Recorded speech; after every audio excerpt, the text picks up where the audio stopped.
एक दिन तुम्हारी नाम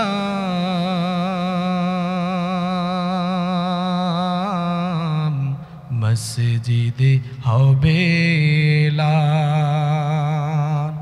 एक दिन तुम्हारी नाम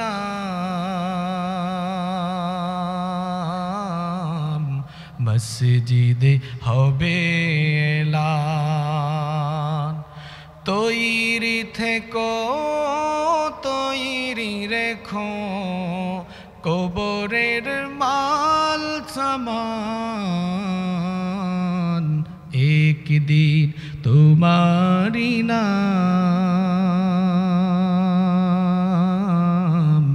মসজিদে হবে এলান।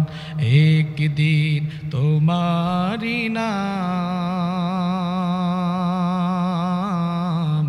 মসজিদে হবে এলান।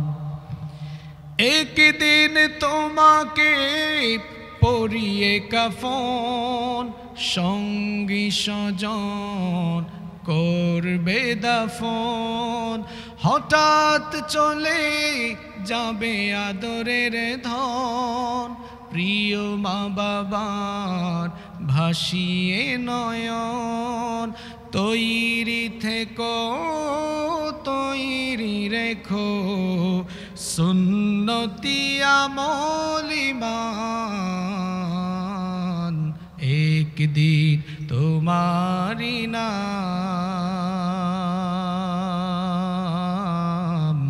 মসজিদে হবে এলান। একদিন তোমারি নাম মসজিদে হবে এলান। নামে সমন জারি হলে করবে আটক বন্ধ হয়ে যাবে জীবন নাটক। বাহাদুরি থাকবে না দেহে যৌবন ফুরিয়ে বসন্ত আসবে শ্রাবণ। তৈরি থেকো তৈরি রেখো কোরআনী জীবন বিধান। একদিন তোমারি নাম মসজিদে হবে এলান। একদিন তোমারি নাম মসজিদে হবে এলান। একদিন তোমার হবে বিচার লাভ হবে না দুনিয়ার ক্ষমতার। হতে যদি পারো নবীজির আশিক পুল সিরাতে পার হয়ে যাবে ঠিক। তৈরি থেকো তৈরি রেখো জান্নাতি হওয়ার সোপান। একদিন তোমারি নাম মসজিদে হবে এলান। একদিন তোমারি নাম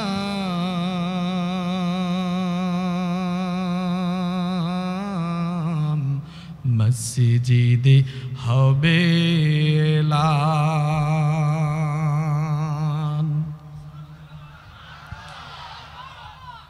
আড়াইবাড়ি দরবার শরীফের বার্ষিক ইসালে সওয়াব মাহফিলের চলমান অধিবেশনের মোহতারাম শ্রদ্ধাভাজন সভাপতি, মঞ্চে বসা আড়াইবাড়ি দরবার শরীফের অন্যতম কর্ণধার, আড়াইবাড়ি দরবার শরীফের সম্মানিত মোহতারাম পীর সাহেব, আমাদের সকলের শ্রদ্ধাভাজন ব্যক্তিত্ব, সকলের প্রিয় এবং ভালোবাসার মানুষ হযরত মাওলানা গোলাম খাবির সাঈদী হাফেজাহুল্লাহ ওয়া রাআহ আজকের এই ইসালে সওয়াব মাহফিলে উপস্থিত হয়েছেন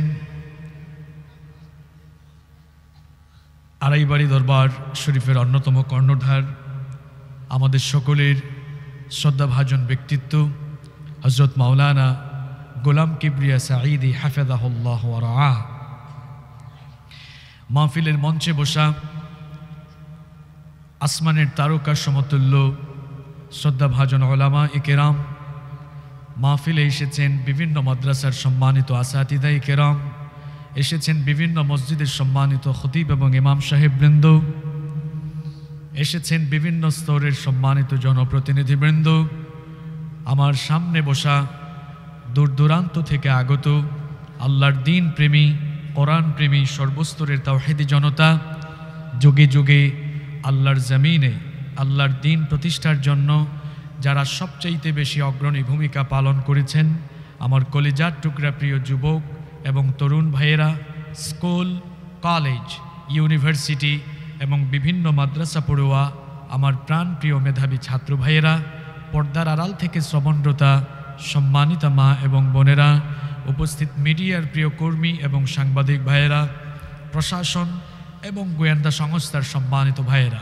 প্রাণপ্রিয় আড়াইবাড়ি তথা আমার প্রিয় কসবাবাসী, আপনারা সবাই কেমন আছেন? আলহামদুলিল্লাহ, আমি আল্লাহর রহমতে ভালো আছি। আমাদের সবাইকে সুস্থতার সাথে বাঁচিয়ে রেখে কোরআনুল কারীমের আজকের এই সুন্দর, পবিত্র এবং নান্দনিক আয়োজনে আমাদেরকে শামিল হওয়ার তৌফিক যিনি দান করেছেন, তিনি কে?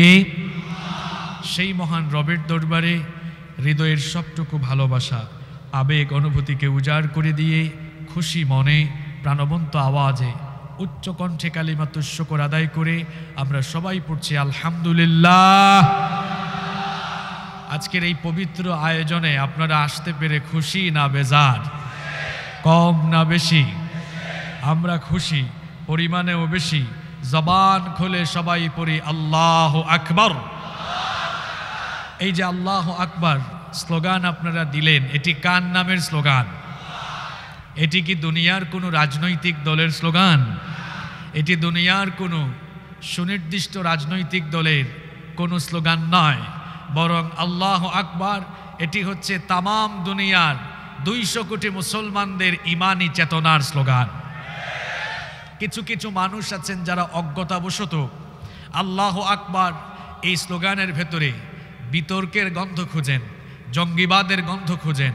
ইসলামের সাথে জঙ্গিবাদের কোনো সম্পর্ক, ইসলামের সাথে জঙ্গিবাদের কোনো সম্পর্ক, ইসলামের সাথে সন্ত্রাসবাদের কোনো সম্পর্ক নাই, বরং ইসলাম এসেছে সন্ত্রাসবাদ, উগ্রপন্থা আর চরমপন্থাকে শেকড়ে নির্মূল করে দেওয়ার জন্য। আল্লাহু আকবার এই স্লোগানকে, বিতর্কিত স্লোগান কেবল তারাই বলতে পারে যারা জন্মের পরে আজান না শুনে বিতর্কিত অবস্থায় জন্ম নিয়েছে, তারাই কেবল এই পবিত্র স্লোগানকে বিতর্কিত স্লোগান বলতে পারে। আমাদের কারো জন্ম বিতর্কিত অবস্থায় হয় নাই, আমরা প্রত্যেকেই জন্মের পরে আজান শুনেছি। এজন্য এই পবিত্র স্লোগানকে আমরা আমাদের চেতনার স্লোগান মনে করি। এটা বিতর্কিত স্লোগান নয়, এটা হলো বদরের স্লোগান, এটা উহুদের স্লোগান, এটা কাফেরদের সামনে সাহাবীদের ঈমান দীপ্ত চেতনার স্লোগান।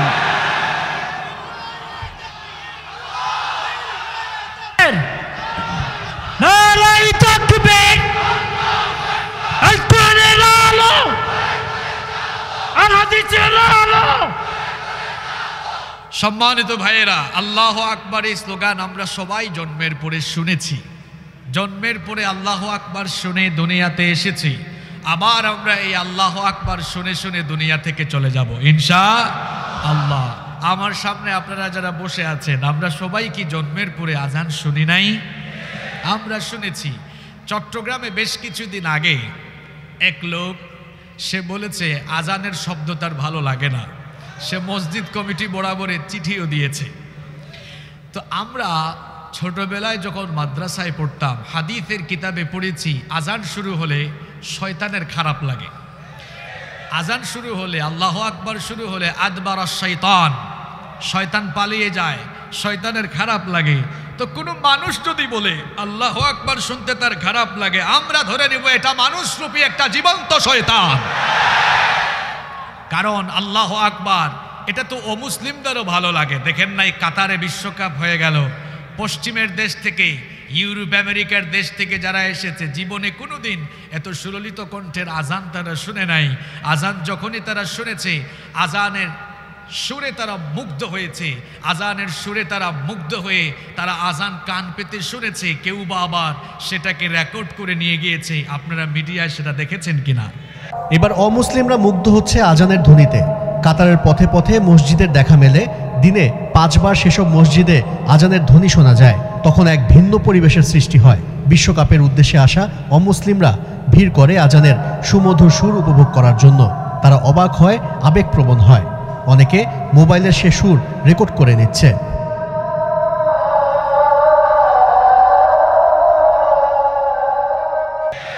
আল্লাহ আকবার এই স্লোগান যদি কারো ভালো না লাগে, ভাই আমি আপনাকে বলবো, আপনি আপনার ছেলে মেয়ে, আপনার উত্তরাধিকারকে বলে যাবেন, মরার পরে তো লাশ খাটিয়ায় বহন করে হয় মসজিদের মাঠে অথবা মাদ্রাসার মাঠে অথবা যে কোনো মাঠে নিয়ে জানাজার সময় আল্লাহ আকবার বলা হয়।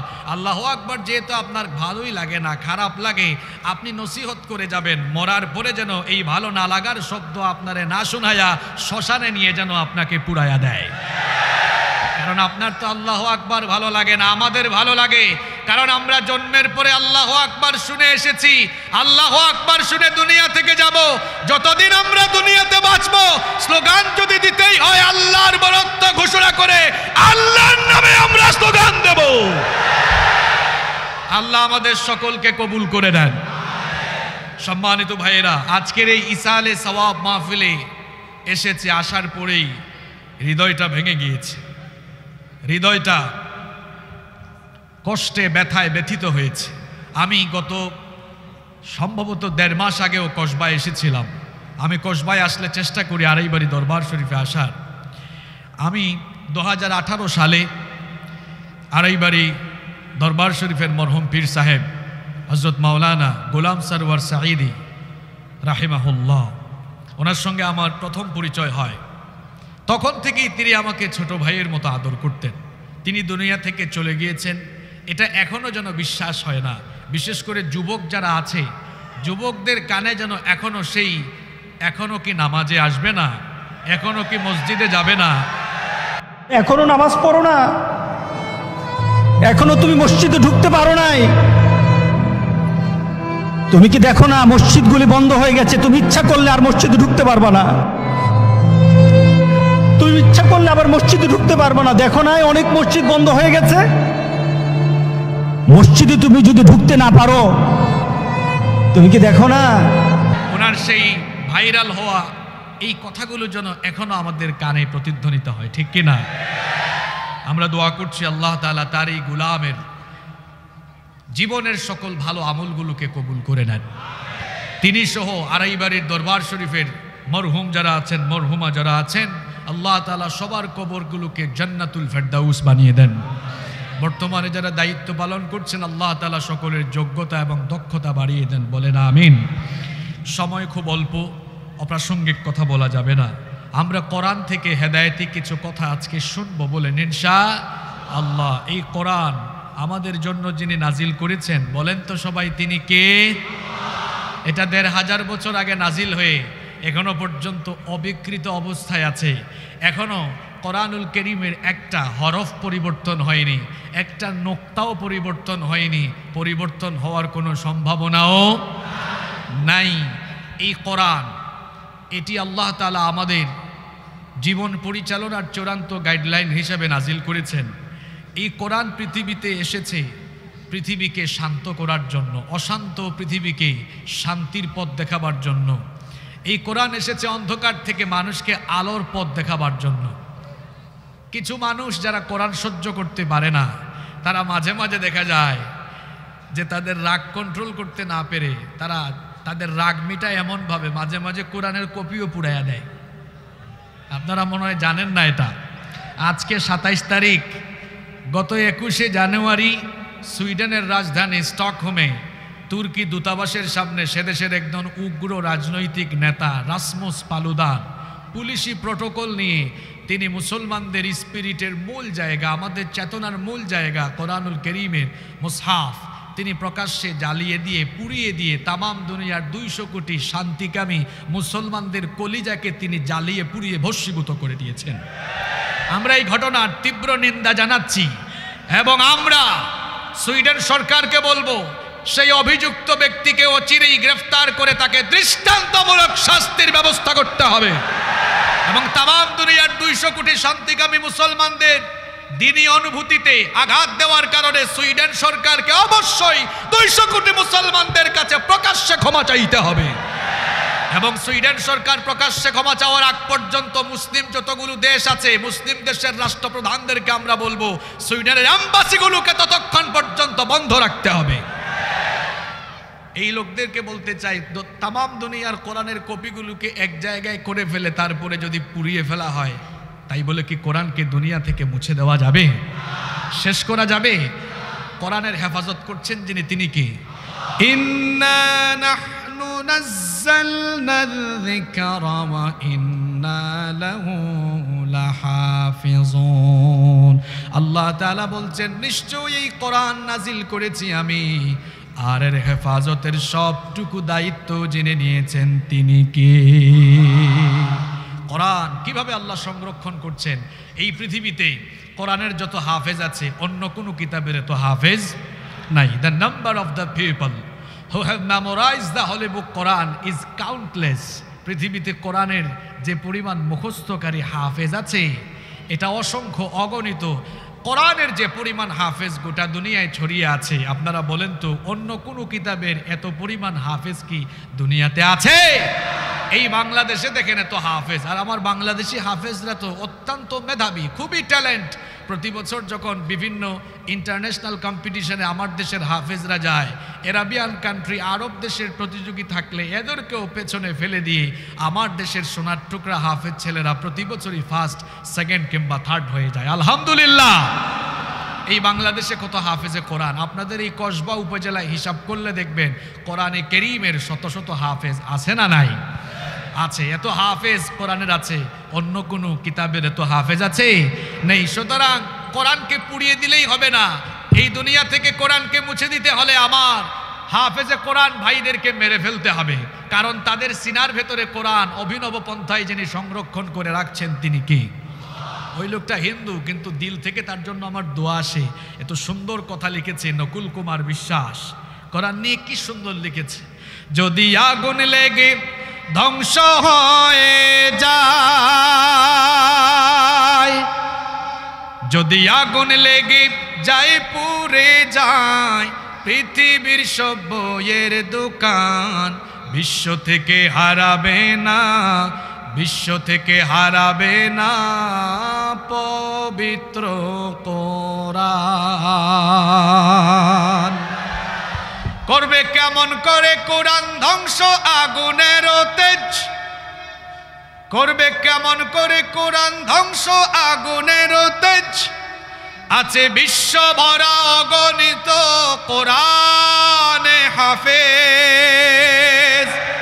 তারা ছাপায় আসমানি গ্রন্থ, তারা ছাপায় আসমানি গ্রন্থ, বাঁচাবে কোরআনের মান, বিশ্ব থেকে হারাবে না, বিশ্ব থেকে হারাবে না পবিত্র কোরআন। কোরআন হারিয়ে যাবে না, কোরআন বিরোধীরা হারিয়ে যাবে, কোরআন থাকবে, কোরআনওয়ালারা থাকবে। কোরআনের বিরুদ্ধে যারা দাঁড়াবে তারা বংশশুদ্ধা ধ্বংসের অতল গহ্বরে নিপতিত হয়ে যাবে। আল্লাহ আমাদেরকে কোরআনের পথে কবুল করে নাও। সম্মানিত উপস্থিতি, আমি খুতবার ভেতরে কোরআনুল কারীমের একটি সূরার কিছু আয়াতে কারিমা তেলাওয়াত করেছি। সেই আয়াতে কারিমা থেকে আমরা আজকে কিছু হেদায়েতি কথা শুনবো, বলেন ইনশাআল্লাহ। আমি আপনাদের সামনে কোরআনুল কারীমের একটি সূরা, এই সূরার নাম হচ্ছে সূরাতু আন-নাজিআত। এই সূরার কয়েকটি আয়াত তেলাওয়াত করেছি। আমরা মনোযোগের সাথে এই সূরার আলোকে কিছু কথা শুনতে পারবো তো? বলেন ইনশাআল্লাহ। আমরা আজকে যে সূরা থেকে কথা বলবো এই সূরাটির নাম হচ্ছে সূরাতু আন-নাজিআত। আপনারা আমার কথা বুঝে থাকলে সবাই একবার একটু আওয়াজ করেন, রেসপন্স করে বলেন তো আজকের সূরার নাম কি? সূরা নাজিআত। এই সূরাটি নিয়ে আলোচনা শুরু করার আগে এই সূরার প্রাইমারি কিছু ইনফরমেশন আমি আপনাদের সাথে শেয়ার করছি। আমরা জানি কোরআনুল কারীমে মোট 30টি পারা রয়েছে। আজকের আলোচ্য এই সূরাটি কোরআনুল কারীমের 30তম পারা, অর্থাৎ সর্বশেষ পাড়ায় অবস্থিত। তাহলে বলেন তো আজকের এই আলোচ্য সূরাটি কোরআনুল কারীমের কততম পাড়ায় অবস্থিত? 30তম পাড়ায় অবস্থিত। আমরা জানি কোরআনুল কারীমে মোট 114টি সূরা রয়েছে। আজকে আমরা যে সূরা নিয়ে আলোচনা করব, এই সূরাটি কোরআনুল কারীমের যে সিরিয়াল নাম্বার আছে সেই সিরিয়াল নাম্বার অনুযায়ী এই সূরার সিরিয়াল নাম্বার হলো 79। আজকের সূরাটা কত নাম্বার সূরা? 79 নম্বর সূরা। আমরা জানি কোরআনুল কারীমের সূরাগুলো দুই ভাগে বিভক্ত, কিছু সূরা হলো মাক্কি, কিছু সূরা হলো মাদানী। যে সূরাগুলো হিজরতের আগে নবীজির কাছে মক্কায় নাজিল হয়েছে সেগুলোকে বলা হয় মাক্কি সূরা, আর যে সূরাগুলো হিজরতের পরে মদিনায় নবীজির কাছে নাজিল হয়েছে সেগুলোকে বলা হয় মাদানী সূরা। আজকের আলোচ্য এই সূরাটি হচ্ছে সূরাতুম মাক্কিয়া, এটা মাক্কি সূরা। তাহলে সূরাটা নাজিল হয়েছে মদিনায় না মক্কায়? এই সূরার রুকু সংখ্যা হলো 2, আয়াত সংখ্যা হলো 46। এই হলো সূরার প্রাথমিক তথ্য যা আমি আপনাদের সাথে শেয়ার করলাম। এবার আমি যদি একটু জানতে চাই, সবাই বলতে পারবেন না ইনশাআল্লাহ? ইনশাআল্লাহ। বলেন, আজকের সূরার নাম সূরা নাজিআত। এই সূরাটা কত নাম্বার পাড়ায় অবস্থিত? 30 নাম্বার পাড়ায়। সূরার সিরিয়াল নাম্বার কত? 79। সূরাটা মাক্কি না মাদানী? রুকু সংখ্যা, আয়াত সংখ্যা, মাশাআল্লাহ তাবারাকাল্লাহ, খুশি হয়ে পড়েন আলহামদুলিল্লাহ। তাহলে আজকে আমাদের শ্রোতারা খুব কনসেন্ট্রেট, এতে কোনো সন্দেহ নাই, কারণ সূরার প্রাথমিক তথ্য সবাই মেমোরাইজ করে ফেলেছেন। আলহামদুলিল্লাহ বলেন। এবার আমরা শুরু করি। এই সূরাটা আমরা এবার শুরু করব ইনশাআল্লাহ। এই সূরার প্রথম 5টি আয়াতে আল্লাহ তাআলা কসম করেছেন। আল্লাহ তাআলা প্রথম 5টি আয়াতে কি করেছেন? কসম। আমরাও কসম করি, আল্লাহও কসম করেন। আমাদের কসম আর আল্লাহর কসম কি একরকম? একরকম নয়। আমরা তখনই কসম করি যখন কোনো কথা মানুষের কাছে বিশ্বাসযোগ্য হিসাবে গ্রহণযোগ্যভাবে তুলে ধরতে চাই, তখন আমরা কসম করি। আল্লাহ তাআলা কাউকে বিশ্বাস করাবার জন্য কোনো বিষয়ে কসম করেন না। আমরা যখন কসম করি তখন আমরা আমাদের চেয়ে বড়, আমাদের চেয়ে বিরাট কিছুর কসম করি, যেহেতু আল্লাহর চেয়ে বড় আর কেউ নাই। এজন্য আমরা কসম করলে কার নামে করি?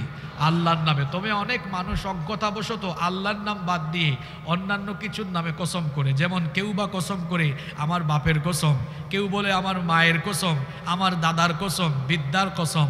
মনে রাখতে হবে, একজন মুসলমান আল্লাহ ছাড়া কখনো অন্য কারো নামে কসম করতে পারে না, কারণ নবীজি বলেছেন মান হালাফা বিগাইরিল্লাহি ফাকাদ আশরাকা। যে ব্যক্তি আল্লাহ ছাড়া অন্য কারো নামে শপথ করলো, কসম করলো, সে যার সাথে শিরক করলো তিনি কে? আল্লাহ। এজন্য আল্লাহ ছাড়া অন্য কারো নামে কসম করা যাবে না। আমরা কসম করি কোনো কথাকে বিশ্বাসযোগ্য হিসেবে তুলে ধরার জন্য, কিন্তু আল্লাহ যখন কসম করেন, কসমের পরে যে বিষয়টি আছে ওই বিষয়ের সাথে সম্পর্কিত বিষয়ের কসম আল্লাহ করেন। এটা মাক্কি যুগে নাজিল হওয়া সূরা। নবীজির মাক্কি জিন্দেগির দাওয়াতের মূল বিষয় ছিল 3টা। সবাই জুড়ে বলেন তো কয়টা? 1 নম্বর তাওহীদ, 2 নম্বর রিসালাত, 3 নম্বর আখিরাত বা কিয়ামত।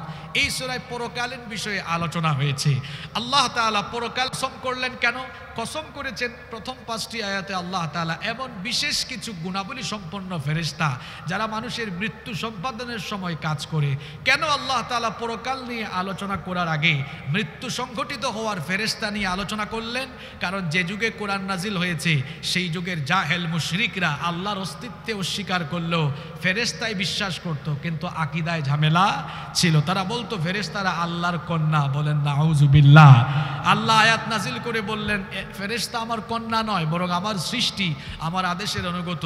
আর যে ফেরেশতায় তোমরা বিশ্বাস করো, তোমরা মনে করো যে আল্লাহ ফেরেশতা দিয়ে হয়তো এগুলো করান, সেই মৃত্যুকালীন সময়ে তোমাদের মৃত্যু যে ফেরেশতা দিয়ে আল্লাহ ঘটান, ওই ফেরেশতা দিয়ে আবার কিয়ামতের ঘটনা যিনি ঘটাইয়া দিবেন তিনি কে? এই জন্য রব্বুল আলামিন এই সূরার প্রথম 5টি আয়াতে বিশেষ গুণাবলী সম্পন্ন কিছু ফেরেশতার কসম করলেন। আল্লাহ তাআলা শুরুতেই বললেন ওয়ান নাজিআতি গরকা। আল্লাহ তাআলা বলছেন কসম নির্মমভাবে রূহ উৎপাটনকারীদের, অর্থাৎ আল্লাহ তাআলা সেই সকল ফেরেশতাদের কসম প্রথম আয়াতে করলেন যে সকল ফেরেশতারা মৃত্যুর সময় অত্যন্ত নির্মমভাবে কঠিনভাবে কাফের মুশরিক মুনাফিক আর গুনাহগারদের রূহগুলোকে কষ্ট দিয়ে দিয়ে বের করে, সেই সকল রূহ ও ফেরেশতাদের কসম প্রথম আয়াতে যিনি করলেন, গলার আওয়াজটা বড় করে বলেন তিনি কি? আল্লাহ তাআলা বললেন ওয়ান্নাজিআতি গরকা, কসম সেই সকল ফেরেশতাদের যারা কাফের মুশরিক মুনাফিকদের মৃত্যুর সময়ে অত্যন্ত নির্মমভাবে কষ্ট দিয়ে দিয়ে রূহগুলো বের করে। কাফের মুশরিকদের মৃত্যুর সময় কতটা নির্মম আর নির্দয়ভাবে জান কবজ করা হয়। এবার ভালো করে শুনেন, মুসনাদে আহমদের ভিতরে হাদিস বর্ণিত হয়েছে, নবীজি বলেছেন ইন্নাল আবদাল কাফিরা ইযা কানা ফি ইনকিতা'i মিনাদ দুনিয়া ওয়া ইকবালিন মিনাল আখিরাহ। নবীজি বলেছেন যখন কোনো কাফেরের জান কবজ করার সময় আসে, দুনিয়া থেকে যাওয়ার সময় চলে আসে, তখন মালাকুল মউত আসমানের, তখন মালাকুল মউত আযাবের কিছু আযাবের গজবের ফেরেশতাদেরকে নিয়ে নাজিল হন। গজবের ফেরেশতারা আসে, নাযালা ইলাইহি মিনাস সামাই মালাইকাতুন সুদুল ওয়ুজুহ। আল্লাহর নবী বলেছেন কোন কাফের মুশরিক মুনাফিক পাপী তাপির মউতের সময় যখন চলে আসে, তখন জাহান্নাম থেকে আযাবের এমন কিছু ফেরেশতা আসেন যাদের চেহারা অত্যন্ত কালো, অত্যন্ত বিমর্ষ, মাহুমুল মুসাহ, তাদের সাথে জান্নাতের দুর্গন্ধযুক্ত কাফনের কাপড় থাকে। তারা এসে ওই মৃত্যুপথযাত্রী লোকটার চোখের সামনে বসে, এরপরে মালাকুল মউত আসেন। মালাকুল মউত এসে তাকে বলেন আইয়াতুহান নাফসুল খাবিসা, হে অপবিত্র আত্মা, উখরুজি ইলা সাখাতিম মিনাল্লাহি ওয়া গাদাব, তুমি আল্লাহর অসন্তুষ্টি আর গজবের উদ্দেশ্যে বের হয়ে আসো। এই কথা বলা মাত্রই ফাতাফাররাকা ফি জাসাদি, তার শরীরটা চূর্ণ বিচূর্ণ হয়ে যেতে থাকে। মালাকুল মউত এমন ভাবে চেপে চেপে কষ্ট দিয়ে দিয়ে তার রূহটা কবজ করেন। আহারে, গোটা দুনিয়ার সমস্ত পাহাড়গুলোকে যদি ওই লোকটার উপরে চাপিয়ে দেওয়া হয়, সে এতটা কষ্ট পাবে না। মালাকুল মউত তার জান যখন কবজ করবেন, ওই সময় সে যতটা কষ্ট পাবে। মৃত্যু পদযাত্রী ওই লোকটা এতটা কষ্ট পাবে। পাপী তাপীদের মরণের যন্ত্রণা কেমন হয়, হাদিসের কিতাবে অসংখ্য riwayat এসেছে। হযরত শাদ্দাদ বিন আউস রাদিয়াল্লাহু আনহু বলেছেন, কোন পাপী তাপী কাফের মুশরিক মুনাফিকের যখন মরণের সময় আসে, এতটা কষ্ট দিয়ে তার জান কবজ করা হয়। শাদ্দাদ বিন আউস রাদিয়াল্লাহু আনহু বলছেন, কোন জীবিত মানুষকে ধরে যদি গর্ত খনন করে গর্তে ঢুকিয়ে দিয়ে তারপরে মাথার উপরে করাত রেখে যদি করাত দিয়ে জীবিত মানুষকে চিরে দ্বিখণ্ডিত করে ফেলা হয়, কিংবা যদি কোনো জীবিত মানুষকে ছুরি অথবা কাঁচি দিয়ে তার শরীরের চামড়াগুলো টেনে টেনে তুলে ফেলা হয়, অথবা কোনো জীবিত মানুষকে যদি উত্তপ্ত গরম পানির পাতিলের তলায় নিক্ষেপ করা হয়, সে আর কি এমন যন্ত্রণা পাবে। কাফের মুশরিক পাপী তাপী মরণের সময় এর চাইতে আরো বেশি কষ্ট পাবে। আল্লাহ তাআলা এই কঠিন পরিস্থিতি থেকে আমাদের সবাইকে হেফাজত করেন। আরো জোরে বলেন আমিন। কঠিনভাবে, নির্মমভাবে, নির্দয়ভাবে রূহ কবজকারী ওই ফেরেশতাদের কসম আল্লাহ প্রথম আয়াতে করে বললেন ওয়ান্নাজিআতি গরকা, কসম সেই সকল ফেরেশতাদের যারা কাফের মুশরিক মুনাফিক পাপী তাপীদের রূহকে অত্যন্ত নির্মমভাবে কবজ করে। আল্লাহর কিতাব এই কোরআন পড়লে আপনারা দেখবেন, কোরআনের যেখানেই কঠিন কথা তারপরে আছে সহজ কথা, যেখানেই আছে দুঃসংবাদ পরের আয়াতে আছে সুসংবাদ। এই সূরার বেলায় তাই হয়েছে। প্রথম আয়াতে আল্লাহ তাআলা কাফের মুশরিক মুনাফিক পাপী তাপীদের রূহ কবজকারী ফেরেশতাদের কসম করার পর দ্বিতীয় আয়াতে নেককার নামাজি ভালো মানুষ এদের রূহ কবজকারী ফেরেশতাদের কসম করলেন। আল্লাহু আকবার। দ্বিতীয় আয়াতে আল্লাহ বললেন ওয়ান্নাশিতাতি নাশতা, আল্লাহ তাআলা বললেন কসম সেই সকল ফেরেশতাদের যারা আত্মার বন্ধনকে সহজভাবে মুক্ত করে দেয়, অর্থাৎ কসম সেই সব ফেরেশতাদের যারা নেককার লোকদের রূহ অত্যন্ত সহজভাবে তাদের দেহ থেকে নিয়ে যায়। হাদিস শরীফে এসেছে মুসনাদে আহমদ এবং আবু দাউদ শরীফে এই হাদিস বর্ণিত হয়েছে। নবীজি বলেছেন, যখন কোনো মুমিন ব্যক্তির জান কবজের সময় চলে আসে, জান্নাত থেকে সুন্দর চেহারা বিশিষ্ট একদল ফেরেশতারা জান্নাতি সুগন্ধিযুক্ত কাফন নিয়ে আসে। এরপরে মালাকুল মউত ওই মৃত্যু পদযাত্রী নেককার লোকের চোখের সামনে আসেন, এসে তাকে সালাম দেন। আল্লাহু আকবার। আগে এসে তাকে সালাম দেন, সালাম দেওয়ার পরে তাকে বলেন, ইয়া আইয়াতুহান নাফসুত তাইয়্যিবা, হে পবিত্র আত্মা, উখরুজি ইলা মাগফিরাতিন মিনাল্লাহি ওয়া রিদওয়ান, তুমি আল্লাহর সন্তুষ্টি, আল্লাহর ক্ষমা আর জান্নাতের উদ্দেশ্যে বের হয়ে আসো। নবীজি বলেছেন, এই কথা বলা মাত্র তার শরীর থেকে দেহটাকে এত সহজ করে বের করা হয়। নবীজি কলসির উদাহরণ দিয়েছেন। একটা ভরা কলসি থেকে পানি ঢাললে যেমন পানিটা কলসি থেকে সহজে পড়ে যায়, ওই নেককার লোকটার শরীর থেকে তার দেহটাকে আপনা আপনি সহজ করে মালাকুল মউত কবজ করে ফেলবেন। একটা অবুঝ শিশু, অবুঝ বাচ্চা, ক্ষুধা লাগলে সে যেমন ক্ষুধার যন্ত্রণায় কাঁদে, এরপরে তার মা তার কান্না শুনে ওই অবুঝ বাচ্চাটাকে কুলে নিয়ে দুধ পান করালে অবুঝ শিশুটা যেমন দুধ পান করতে করতে আরাম করে ঘুমিয়ে যায়, নেককার লোক যারা, এদের সামনে মালাকুল মউত মৃত্যুর সময় চোখের সামনে যখন জান্নাতের নয়নাভিরাম, চক্ষু শীতলকারী সেই নয়নাভিরাম দৃশ্য তুলে ধরবেন, নেককার লোকেরা জান্নাতের সেই সুন্দর দৃশ্য দেখতে দেখতে আরাম করে তারা ঘুমায়া যাবে। আল্লাহ তাআলা এ ধরনের মউত আমাদেরকে নসিব করে দিও। আরো জোরে বলেন আমিন। 2 নম্বর আয়াতে আল্লাহ তাআলা নেককার লোকদের রূহ কবজকারী সেই সকল ফেরেশতাদের কসম করে বললেন, ওয়ান্নাশিতাতি নাশতা, কসম সেই সকল ফেরেশতাদের যারা আত্মার বন্ধন সহজে মুক্ত করে দেয়। এরপরে 3 নম্বর আয়াতে আল্লাহ বললেন, ওয়াসসাবিহাতি সাবহা, কসম সেই সকল ফেরেশতাদের যারা দ্রুত গতিতে সন্তরণ করে। ফেরেশতারা কিন্তু আমার মতো আপনার মতো ধীর গতিতে চলে না। ফেরেশতাদেরকে চলার জন্য দ্রুত গতির শক্তি সামর্থ্য যিনি দিয়েছেন, গলার আওয়াজ বড় করে বলেন, তিনি কি? খুব খেয়াল করে শুনেন। এখন আপনারা কসবায় আছেন, আগামীকাল যদি আপনারা আমেরিকায় পৌঁছাতে চান, তাহলে আপনাদেরকে ঢাকা এয়ারপোর্টে যেতে হবে, ইমিগ্রেশন কমপ্লিট করতে হবে, বিমানে উঠে 9 ঘন্টা 8 ঘন্টা 9 ঘন্টা জার্নি করে আমেরিকা যেতে হবে। কিন্তু এই যে দুনিয়াতে যত মানুষ আছে, প্রাণী আছে, সবার প্রাণ হরণের দায়িত্ব মালাকুল মউতকে যিনি দিয়েছেন, গলার আওয়াজ বড় করে বলেন, তিনি কে? বাংলাদেশের কসবার একটা লোকের জান তিনি যদি এখন কবজ করেন, আর আরো 30 সেকেন্ড পরে যদি আমেরিকার আর একজন লোক তার রূহ যদি কবজ করতে হয়, তাহলে বলেন তো মালাকুল মউত কসবা থেকে আমেরিকায় যাইতে আমাদের মতো কি কয়েক ঘন্টা লাগে নাকি? আল্লাহ এই কথাটা এখানে বলছেন, ওয়াসসাবিহাতি সাবহা, আমি কসম করছি সেই সব ফেরেশতাদের যারা দ্রুত গতিতে সন্তরণ করে। আর ফেরেশতা কত দ্রুত গতিতে সন্তরণ করে, ছোট্ট একটা ঘটনা আপনাদেরকে শোনাই। আপনাদের সবার মনোযোগ আছে তো? খুব খেয়াল করে আপনারা ঘটনাটা শুনেন। ঘটনাটা হলো সুলাইমান নবীর সময়ের ঘটনা। বলেন কোন নবীর সময়ের ঘটনা? আল্লাহর নবী সাইয়েদনা সুলাইমান আলাইহিস সালাম, তিনি এমন এক পয়গম্বর ছিলেন যিনি নবুয়ত এবং রাষ্ট্র ক্ষমতা 2 নিয়ামত একসাথে পেয়েছেন। যার তরফ থেকে তিনি কে?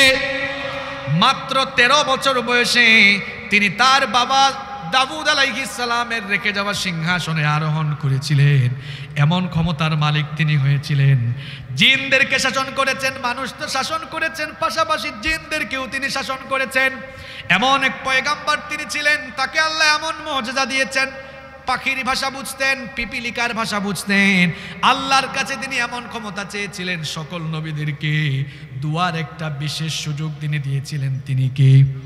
আল্লাহর নবী বলেছেন, লিকুল্লি নাবিয়্যিন মুস্তাজাবুদ দাওয়া, সকল নবীদেরকে বিশেষ একটা দুয়ার অফার যিনি করেছেন তিনি কে?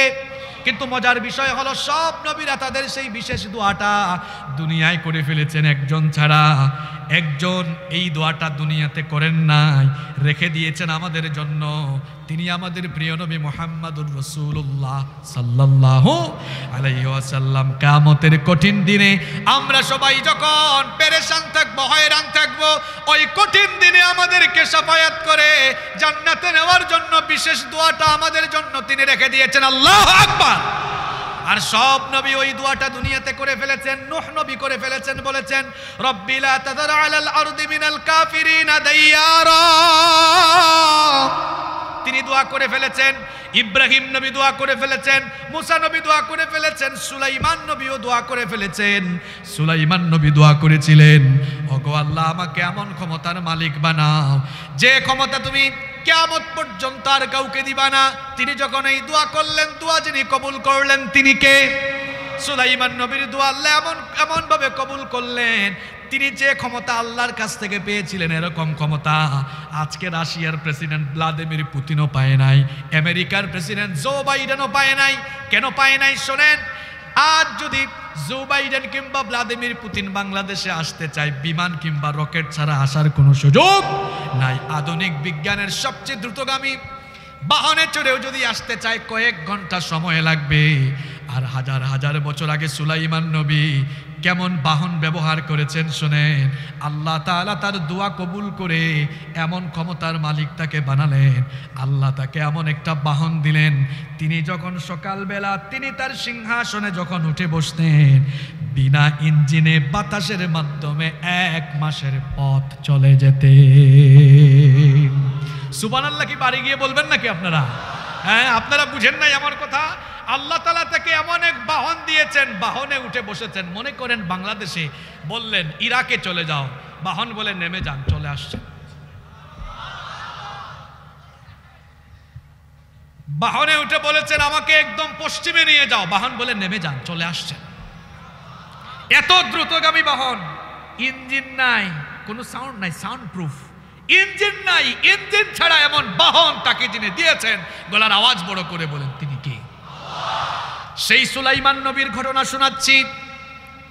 তিনি একবার তার সিনিয়র মন্ত্রী নিয়ে বসে আছেন, এমন সময় মালাকুল মউত, এই হাদিসটি বিশুদ্ধ সনদে বর্ণিত হয়েছে, তিনি তার মন্ত্রীকে নিয়ে বসে আছেন। এমন সময় মালাকুল মউত মানুষের বেশ ধরে সাইয়েদনা সুলাইমান আলাইহিস সালামের সাথে এসে সাক্ষাৎ করলেন। কথাবার্তা শেষ করে তিনি যখন বিদায় নিচ্ছিলেন, তখন ওই মন্ত্রীর দিকে মালাকুল মউত একটু আর চোখে তাকালেন। মন্ত্রী তখন ভীত বিহ্বল হয়ে গেল। মালাকুল মউত চলে যাওয়ার পরে মন্ত্রী বলল, গো আল্লাহর নবী সুলাইমান, কিছুক্ষণ আগে আপনার কাছে যিনি এসেছিলেন তাকে তো চিনলাম না, কখনো তাকে দেখি নাই। সুলাইমান নবী তখন বললেন, তিনি সাধারণ কোনো মানুষ নন, কিভাবে তাকে তুমি চিনবা? কারণ তিনি তো সাধারণ কেউ নন, ইনি হলেন মালাকুল মউত, মৃত্যুর ফেরেশতা, মানুষের বেশ ধরে আমার কাছে এসেছিলেন। এই কথা শোনার পরে মন্ত্রীর ভয় আরো বেড়ে গেল। সে বলল, এই জন্য তো তিনি চলে যাওয়ার সময় আমার দিকে এমন ভাবে তাকিয়েছেন, এত ভয়াবহ চাহনি ছিল, আমার কলিজা পর্যন্ত কেঁপে উঠেছে। ওগো আল্লাহর নবী সুলাইমান, আল্লাহ তো আপনাকে অনেক মুজিজা দিয়েছেন, তার মধ্যে একটা মুজিজা হলো বাতাসকে আল্লাহ তাআলা আপনার আদেশের অনুগত করে দিয়েছেন। বাতাস আপনার হুকুম মানে। বাতাসকে আপনি বলেন, বাতাস যেন আমাকে এখান থেকে নিয়ে হিন্দুস্তানের দূরবর্তী কোনো জায়গায় রেখে আসে। এই কথা যখন মন্ত্রী বলল, সুলাইমান নবী তখন মন্ত্রীর কথা অনুযায়ী বাতাসকে হুকুম করলেন। বাতাসকে তিনি হুকুম করতেন, বাতাস তার কথা মানত, কারণ বাতাসকে আদেশের অনুগত যিনি করে দিয়েছেন তিনি কে? বাতাসের মাধ্যমে ওই মন্ত্রীকে তিনি হিন্দুস্তানের দূরবর্তী একটা জায়গায় পাঠিয়ে দিলেন। পরের দিন মালাকুল মউত সুলাইমান নবীর কাছে যখন আসলো, সুলাইমান নবী তখন জিজ্ঞেস করলেন, কি ব্যাপার মালাকুল মউত? গতকাল তুমি যখন আমার কাছে এসেছিলে, বিদায় বেলা আমার মন্ত্রীর দিকে কিভাবে তাকিয়েছিলে? বেচারা মন্ত্রী এত ভীত বিহ্বল হয়ে গেল কেন? মালাকুল মউত তখন বলল, গো আল্লাহর নবী সুলাইমান, গতকাল আপনার কাছে যখন এসেছিলাম, আপনার সাথে সাক্ষাতের পরে আল্লাহর দেওয়া শিডিউল ছিল এই লোকটার জান যেন আমি হিন্দুস্তান থেকে কবজ করি। বিদায় বেলা লোকটাকে আপনার মজলিসে দেখে অবাক হয়ে গেলাম, কারণ আমি না হয় এখান থেকে হিন্দুস্তানে যেতে আমার 1 ন্যানো সেকেন্ডও সময় লাগবে না, কারণ আমাকে দ্রুত গতিতে চলার জন্য শক্তি যিনি দিয়েছেন তিনি কে? আমি অবাক হয়ে গেলাম। যার জান আমি কিছুক্ষণ পরে হিন্দুস্তান থেকে কবজ করব, এই লোকটা এখন আপনার কাছে কি করে, তাকে আমি কিভাবে গিয়ে সময় মতো পাবো? এজন্য অবাক নয়নে তাকালাম। কিন্তু আল্লাহর দেওয়া শিডিউল যেহেতু ছিল, আমি তো আল্লাহর আদেশের অনুগত হয়ে আমি যখন শিডিউল মতো টাইম মতো গেলাম, সেখানে গিয়ে আরেকবার আমি অবাক হয়ে গেলাম। সেখানেও গিয়ে দেখি লোকটা এখানে হাজির। আমি অবাক হয়ে গেলাম, এত দ্রুত আমার আগে সে এখানে আসলো কিভাবে? সুলাইমান নবী পুরো কাহিনী শুনিয়ে বললেন, ও মালাকুল মউত শুনো, আমার মন্ত্রী বেচারা মরণ থেকে পালানোর জন্য দ্রুততার সাথে বাতাসের মাধ্যমে হিন্দুস্তান পর্যন্ত গেল। হিন্দুস্তান পর্যন্ত গিয়েও তো কোনো লাভ হলো না, মরণের হাত থেকে রেহাই পাওয়া গেল না। এই যে ঘটনাটা আপনাদেরকে শোনালাম, কেন শোনালাম? বুঝাতে চেয়েছি এটা আমার আপনার চলার গতি যতটা ধীর, ফেরেশতাদের চলার গতি ততটা ধীর নয়। কারণ ফেরেশতাদেরকে দ্রুত গতিতে সন্তরণ করার জন্য সামর্থ্য যিনি দিয়েছেন তিনি কে? আল্লাহ এই কথাই 3 নম্বর আয়াতে বলছেন, ওয়ান্নাজিআতি গরকাম ওয়ান্নাশিতাতি নাশতাম ওয়াসসাবিহাতি সাবহা। আল্লাহ বলছেন কসম সেই ফেরেশতাদের যারা দ্রুত গতিতে সন্তরণ করে। এরপরে আল্লাহ বলছেন ফাসসাবিকাতি সাবকা, সেই সব ফেরেশতারা যারা দ্রুততায় একজন আর একজনকে ছাড়িয়ে যায়। অর্থাৎ মানুষের মরণের পরে, মানুষের রূহ কবজের পরে হয় ফেরেশতা তার দেহ নিয়ে ইল্লিনে যায়, তার আত্মা নিয়ে হয় সে ইল্লিনে যায়, অথবা রূহ নিয়ে সিজ্জিনে যায়। ইল্লিনে যারা যায় তারা দ্রুততার সাথে কম্পিটিশন করে, এটা হাদিস দ্বারা প্রমাণিত। এরপরে আল্লাহ তাআলা বলেছেন ফাল মুদাব্বিরাতি আমরা, সেই সব ফেরেশতারা যারা আল্লাহর কার্যনির্বাহী। কারণ ফেরেশতারা যার আদেশের অনুগত তিনি কে? এই যে প্রথম 5টা আয়াত আমি সংক্ষেপে বললাম, প্রথম 5টা আয়াতে আল্লাহ তাআলা মৃত্যুর সময় যে সকল ফেরেশতারা কাজ করে ওই ফেরেশতাদের কসম করলেন। কারণ সেই যুগে, যে যুগে কোরআন নাজিল হয়েছে, সেই যুগের জাহেল মুশরিকরা পরকালে অবিশ্বাস করত। কিন্তু তারা এটা বিশ্বাস করত যে মানুষ যে জন্ম হয় মৃত্যু হয়, এই জন্ম মৃত্যুর সময়ে কিংবা পৃথিবী পরিচালনায় হয়তো আল্লাহ ফেরেশতাদেরকে দিয়া কাজ করান। এই জন্য আল্লাহ তাআলা ফেরেশতাদের কসম করলেন। কসম করার পরে এবার আল্লাহর মূল কথাগুলো শুরু হলো। যে কথাগুলো বলার জন্য আল্লাহ কসম করেছেন, এবার সেই কথাগুলো শুরু হচ্ছে। আল্লাহ বললেন ইয়াউমা তারজুফুর রাজিফা, সেই দিন প্রকম্পনকারী ফেরেশতা প্রকম্পন করবে। এই যে আমরা দুনিয়াতে বাস করছি, এই দুনিয়া চিরদিন থাকবে না। কুল্লু মান আলাইহা ফান ওয়া ইয়াবকা ওয়াজহু রাব্বিকা দুল জালালি ওয়াল ইকরাম। সব কিছু একদিন ফান হয়ে যাবে, ধ্বংস হয়ে যাবে, কিছুই থাকবে না, লন্ডভন্ড চূর্ণ বিচূর্ণ মেসাকার হয়ে যাবে। কেবলমাত্র একজনের সত্তা অবশিষ্ট থাকবে, যিনি অবশিষ্ট থাকবেন গলার আওয়াজ বড় করে বলেন তিনি কি? কিয়ামতের ঘটনা একদিন ঘটবে। এই যে মাথার উপরে আসমান, পায়ের তলায় জমিন, আসমান আর জমিন উলট পালট হয়ে যাবে। আকাশের দিকে মাথা উঁচু করে দাঁড়িয়ে থাকা এই যে পাহাড়গুলো একদিন থাকবে না, তুলার মতো উড়ে যাবে। আল্লাহ বলেছেন ওয়াতাকুনুল জিবালু কালহিনিল মানফুশ। আল্লাহ বলেছেন পাহাড়গুলো তুলার মতো উড়ে যাবে, পাহাড় থাকবে না। সাগরের পানি শুকিয়ে যাবে, সাগরের মধ্যে আগুন ধরে যাবে। কিয়ামতের সেই ঘটনা কেমনে উদ্বোধন হবে? কিয়ামতের ঘটনাটা স্টার্টিং কিভাবে হবে? এই সূরার 6 নম্বর আয়াত থেকে আল্লাহ বলছেন কিভাবে কিয়ামতের ঘটনার উদ্বোধন হবে। শুনেন এবার আল্লাহ বলছেন ইয়াউমা তারজুফুর রাজিফা। প্রথমে প্রকম্পনকারী ফেরেশতা সিংহার মধ্যে ফুৎকার দিয়ে সবকিছু কাঁপিয়ে দিবে। আল্লাহ তাআলা সিংহায় ফুৎকার দেওয়ার জন্য একজন ফেরেশতা বানিয়েছেন, ফেরেশতার নাম হচ্ছে ইসরাফিল। এই ফেরেশতাকে আল্লাহ মাত্র একটা দায়িত্বের জন্য বানিয়েছেন। ওই ফেরেশতাকে সৃষ্টি করার পর মুখের সামনে সিংহা নিয়ে কান পেতে বসে আছে, কখন আল্লাহ তাকে আদেশ করেন। যখন আল্লাহ তাকে আদেশ করবেন সঙ্গে সঙ্গে সে তার দায়িত্ব পালন শুরু করবে। আল্লাহু আকবার। কিয়ামতের ঘটনার উদ্বোধন কিভাবে হবে ভালো করে শুনেন।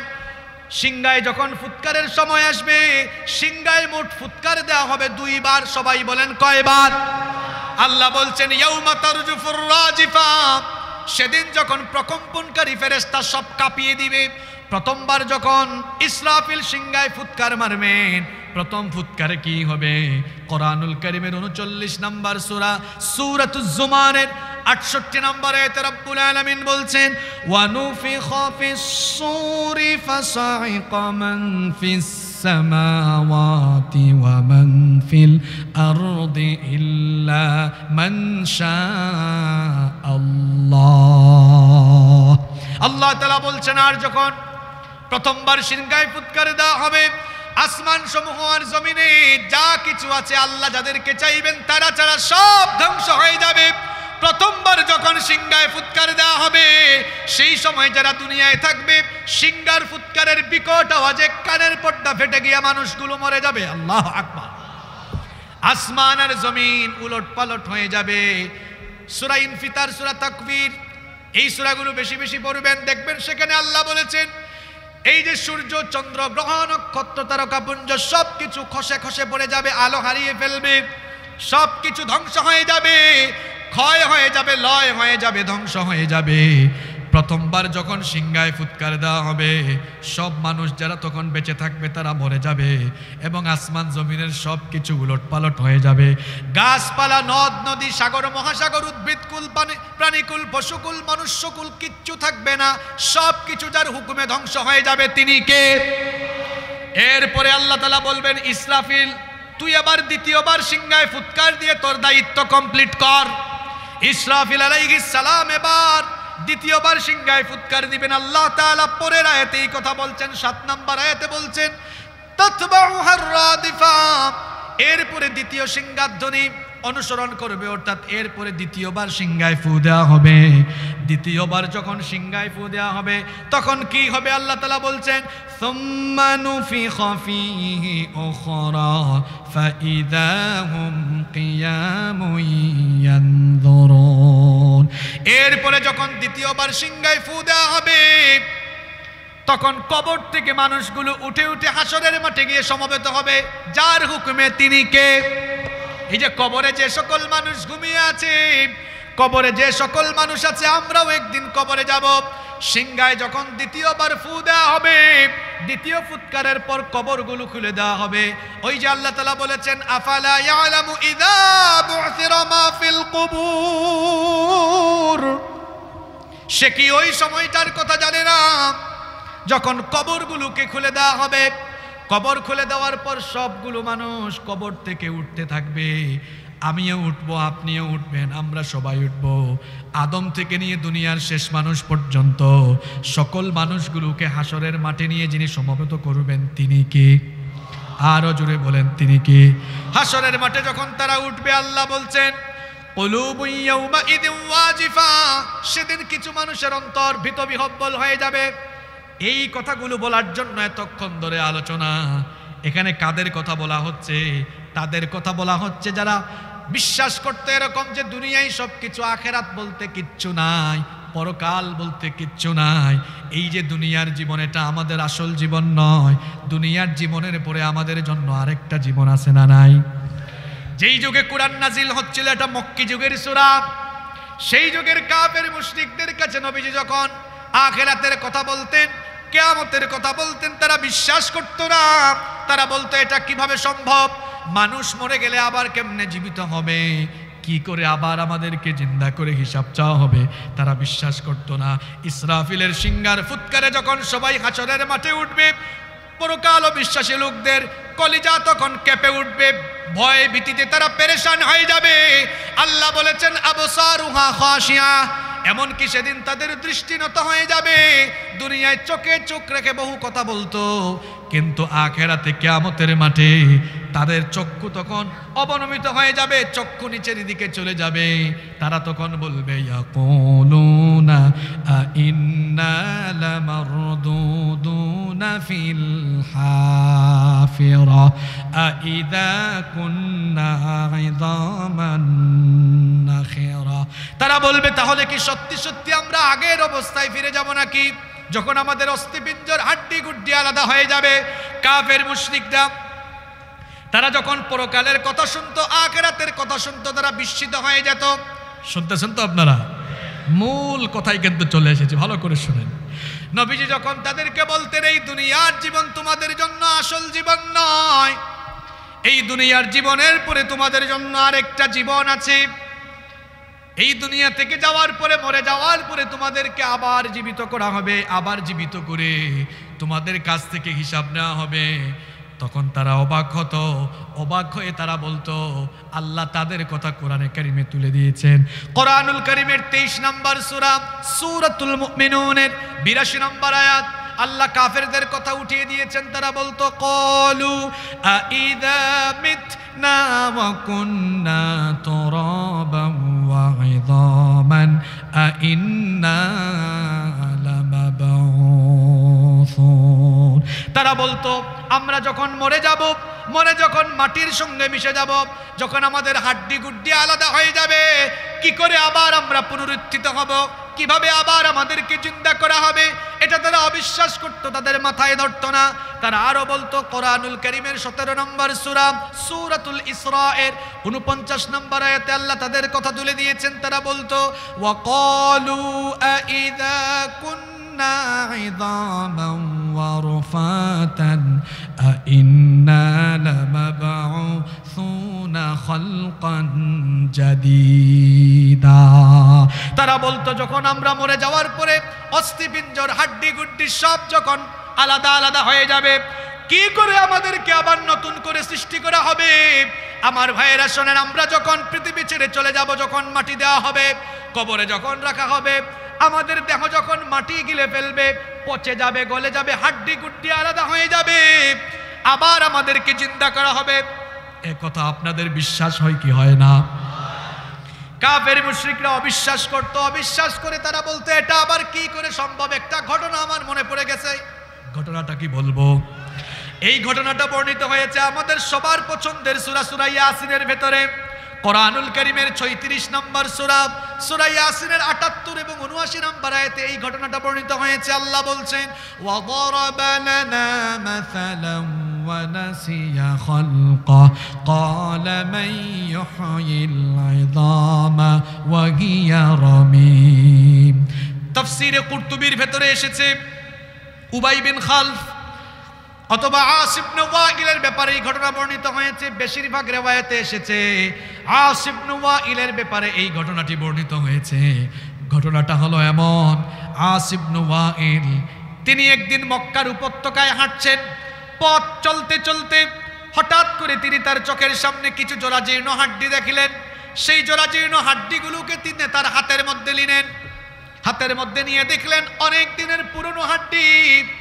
অনেক দিনের পুরনো হাড্ডি দেখে তিনি নিশ্চিন্ত হলেন এখানে হয়তো কোনো লাশ দীর্ঘদিন পড়েছিল, সেই লাশটা দীর্ঘদিন থাকার কারণে মাটির সাথে মিশে গিয়েছে, পচে গিয়েছে, হাড্ডি মাংস আলাদা হয়ে গিয়েছে।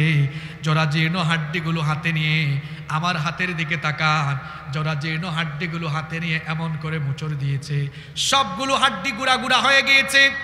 হাড্ডিগুলো গুঁড়া গুঁড়া হয়ে যাওয়ার পর চিন্তা করলো এই যে আমাদের কাছে মুহাম্মদ পড়েন সাল্লাল্লাহু আলাইহি ওয়াসাল্লাম আমাদেরকে বলেন মানুষ মরে যাওয়ার পরে, পচে যাওয়ার পরে, গলে যাওয়ার পরে, হাড্ডি গুড্ডি চূর্ণ বিচূর্ণ হওয়ার পরে আবার নাকি তাকে পূর্বের মতো জিন্দা করা হবে। আমার তো মাথায় ধরে না, হাড্ডিগুলো গুঁড়া গুঁড়া হয়ে গেল, কি করে আবার সেগুলোকে পূর্বের অবস্থায় ফিরিয়ে নেওয়া হবে? হাড্ডিগুলো নিয়ে, গুঁড়া গুঁড়া করা হাড্ডিগুলো নিয়ে সে নবীজির কাছে আসলো, এসে নবীজিকে বলল, আল্লাহ উপমা পেশ করে, অথচ সে তার নিজের সৃষ্টি ভুলে গিয়েছে। সে এসে নবীজিকে বলল ক্বালা মান ইউহয়িল ইযামা ওয়া হিয়া রামীম। সে বলেছিল এই যে দেখেন, এই যে হাড্ডিগুলো আছে গুঁড়া গুঁড়া হয়ে গেল, মান ইউহয়ি, কে এটাকে আবার জীবিত করবে? কে এটাকে আবার জিন্দা করবে? প্রশ্ন করলো নবীজির কাছে। এখন আপনারা সবাই গলার আওয়াজ বড় করে বলেন তো, নবীজি কি নিজের থেকে বানিয়ে কোনো কথা বলেন নাকি? আল্লাহ বলেছেন ওয়া মা ইয়ানতিকু আনিল হাওয়া ইন হুয়া ইল্লা ওয়াহয়ুন ইউহা। আমার নবী নিজের থেকে বানিয়ে একটা কথাও বলেন না। নবী তা বলেন যা ওহী হিসাবে আসে, নবীজি তাই বলেন যা আল্লাহ তাকে বলতে বলেন। নবীজি দুনিয়ার কোনো মানুষের কাছে শিক্ষা গ্রহণ করেন নাই, নবীজিকে সরাসরি যিনি জ্ঞান দিয়েছেন তিনি কে? আসতে বলবেন না, জোরে বলেন তিনি কে? সে যখন প্রশ্ন করলো, বলো তো মুহাম্মদ, এই যে গুড়া গুড়া হয়ে গেল হাড্ডি, আবার কি করে তাকে পূর্বের অবস্থায় ফিরিয়ে নেওয়া হবে, কিভাবে আবার তাকে জিন্দা করা হবে? আল্লাহ নবীজিকে জবাব শিখিয়ে দিলেন। আল্লাহ নবীজিকে বললেন, ও নবী, আপনি তার কথার জবাবটা এভাবে দেন, কুল ইউহয়িহাল্লাযী আনশাআহা আউওয়ালা মাররা ওয়া হুয়া বিকুল্লি খালকিন আলীম। জবাবটা দেখেন আপনারা। আল্লাহ বললেন, নবী কুল, আপনি বলেন, ইউহয়িহাল্লাযী আনশাআহা আউওয়ালা মাররা, এটারে প্রথমবার যিনি বানাইছিলেন গুড়া গুড়া হয়ে যাওয়ার পরে, এটারে পরের বার তিনি আবার বানাইতে পারবেন। আপনারা বুঝেন নাই তো, এজন্য সুবহানাল্লাহর আওয়াজ ছোট হয়েছে, বুঝাই দেই। আগে বুঝেন আপনাদের যে কসবায় এখানে মোবাইল ঠিক করার দোকান আছে না নাই? কথা বলেন আপনারা, আছে না নাই? আছে তো। টেলিভিশন, এসি, ফ্রিজ ঠিক করার দোকান আছে না? কথাগুলো মন দিয়ে শুনে।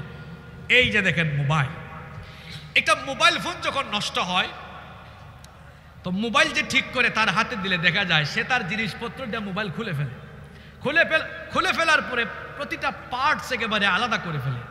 আপনি তো আর মোবাইলের কারিগর না, আপনি দেখলে মাথা উলাই যাবে, হায় হায় হায়, এই লোকটা সব দেখি খুলে ফেলতেছে। সব খুলে আলাদা করে ফেলার পরে দেখবেন কাজ শেষ হয়ে গেলে ঠিক করার সময় আবার সে জায়গা মতো সব জিনিস ফিট করে দেয় কি দেয় না? কথা বলেন, দেয় কি দেয় না? আপনারা যারা গাড়ি ইউজ করেন দেখবেন গাড়ি ডেন্টিং পেইন্টিংয়ে দিলে গ্যারেজের মিস্ত্রিরা সব খুলে ফেলে, একদম প্রতিটা পার্টস আলাদা করে ফেলে। আবার কাজ করার পরে দেখা যায় গাড়ি আগে যে অবস্থায় ছিল ওই অবস্থায় আবার জোড়া লাগাইয়া দেয়। একটা বিমান আলাদা করে খুলে ফেলে, আবার জোড়া লাগাই দেয়। তো এই যে মানুষ, তার মাথায় জ্ঞান আছে, এই জ্ঞান দিয়ে একটা জিনিসকে একদম খুলে ফেলার পরে প্রতিটা পার্টস আবার জোড়া লাগাই দেয়। মানুষের মাথায় এই যে খোলাখুলির জ্ঞান আবার লাগানোর জ্ঞান যিনি দিয়েছেন তিনি কে?